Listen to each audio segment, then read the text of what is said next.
வாய் முதல் ஆசன வாய் வர்ற உள்ள பிரச்சனைக்கு தீர்வு தரக்கூடிய பூண்டு பொரிங்க. இங்கே பாருங்க எப்படி நல்லா பக்குவமாக வறுத்துருக்குறனுங்க, கருகாமல் நல்லா பொன்னரமாக இருக்குது. இங்கே பாருங்க பூண்டு எப்படி இருக்குதுன்னு. இந்த நிகழ்ச்சி முன்னாடி நேரலையில் போட்டிருக்கிறனுங்க.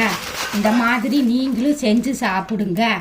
எல்லோரும் இயற்கையோடு இணைவோம், இன்பமாய் வாழ்வோம். நான் உங்கள் பவுனம்மா. நன்றி, வணக்கம். சிறுவர்களிலிருந்து பெரியவர்கள் வரை அனைவரும் விரும்பி சாப்பிடக்கூடிய ஒரு குரு வைத்திய உணவே மருந்து பவுன் ஃபுட்ஸுடைய பாரம்பரிய முறையில் பவுனம்மா தயாரித்தது. பார்த்துக்குங்க. வாய் முதல் ஆசன வாய் வரை உள்ள பிரச்சனைக்கு தீர்வு தரக்கூடிய பூண்டு பொரி ஒரு தாட்டி செஞ்சு வச்சா வார கணக்கில் பயன்படுத்தலாங்க. குழந்தைகளுக்கு ஸ்கூலெல்லாம் தொடங்கிடுச்சு இல்லைங்களா, அவங்களுக்கெல்லாம் பார்த்தீங்கன்னா எப்படி சொல்கிறது, ஈஸி ஈவினிங் ஸ்நாக்ஸ் ஆகும். இன்னும் பார்த்தீங்க அப்படின்னா அவங்களுக்கு 11-12 மணிக்கெல்லாம் ஏதாச்சும் போட்டு கொடுப்பீங்கள்ல, அது கண்ட கார்ப்பரேட் ப்ராடக்ட்டுகளை மட்டுமே நம்பி இருக்காமல் இந்த மாதிரி இயற்கையாகவும் செஞ்சு கொடுங்க. அவங்களுக்கு ரொம்ப ரொம்ப முக்கியம். குழந்தைகளுக்கு கொடுக்கையில் சிறுகுடல் பெருகுடல் சுத்தியாகி எதிர்ப்பு சக்தி சும்மா எகிற வைக்கிற அளவுக்கு கிடச்சி வேறு லெவலில் பார்த்திங்கன்னா அவங்களுக்கு எனர்ஜி கிடைக்கும். ஸோ நீங்கள் கீழே போட்டுருங்கம்மா. எனது அருமை சகோதரிகளை தெளிவாக பார்த்துக்குங்க.